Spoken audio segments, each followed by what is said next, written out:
Africa. The name that existed before the world learned to say it. Before there were maps, before borders learned to cut the earth into pieces, before the world learned how to divide and label and claim, there was a sound.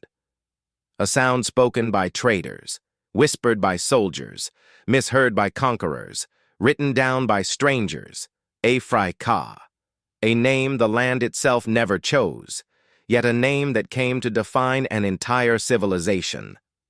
But here is the unsettling truth. Africa did not begin as a continent.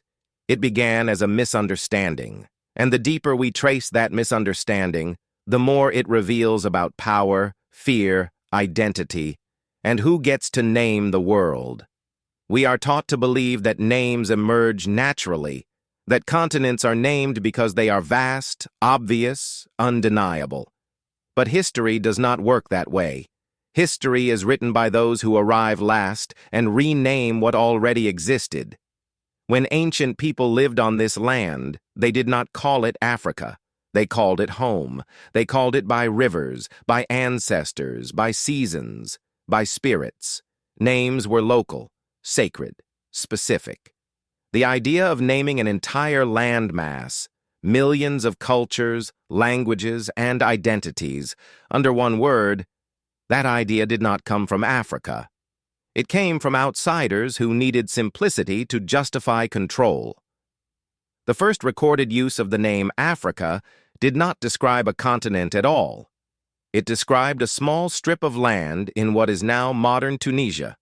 When Rome defeated Carthage in the Punic Wars, they claimed the territory and named it Africa Proconsularis. To the Romans, Africa was not vast. It was not mystical. It was not ancient. It was a province, a possession. But even the Romans did not invent the word from nothing. They borrowed it.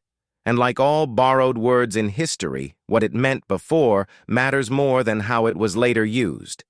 Before Rome arrived, local Berber tribes lived in North Africa. One of these groups was known as the Afri, not an empire, not a continent, a people. Scholars believe Africa originally meant the land of the Afri. This is where the distortion begins. Because when Rome expanded, it did something history has repeated endlessly. It took a local identity and stretched it until it swallowed everyone else. What began as a tribal reference became a provincial name. What was once specific became universal. And when Rome fell, the name survived, detached from its original meaning. There is another layer. Some historians trace Africa to the Latin word aprica, meaning sunny, exposed to heat. Others trace it to the Greek Afrike, meaning without cold, a land untouched by frost. These are not neutral descriptions. They reflect how outsiders experienced the land. To Europeans, Africa was hot, harsh, overwhelming, unfamiliar. The name did not describe Africa as it was. It described Africa as it was felt by those who entered it. Because naming is never about truth. It is about perspective. When Arab scholars, traders, and travelers arrived centuries later, they used the term Ifriqiya to describe North Africa, not the entire continent. Some linguists connect Ifri to ancient words meaning cave dweller or people of the earth. Others connect it to fire, warmth, vitality. Even in foreign tongues, Africa was associated with life force, energy, origin, not backwardness, not absence, but abundance. For most of history, Europeans did not even know Africa was a continent. They knew fragments, Egypt, Carthage, Ethiopia, the lands beyond the Sahara, spoken of like myths.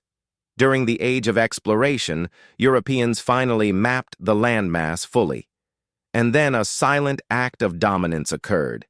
They took a Roman provincial name and placed it over everything. Thousands of nations, thousands of languages, thousands of histories. One word, Africa.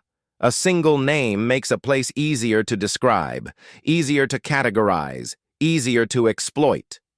Yet Africa already had names. Alkebulan, often interpreted as the mother of mankind. Ta-Nehesi, used by ancient Egyptians for lands south of the Nile.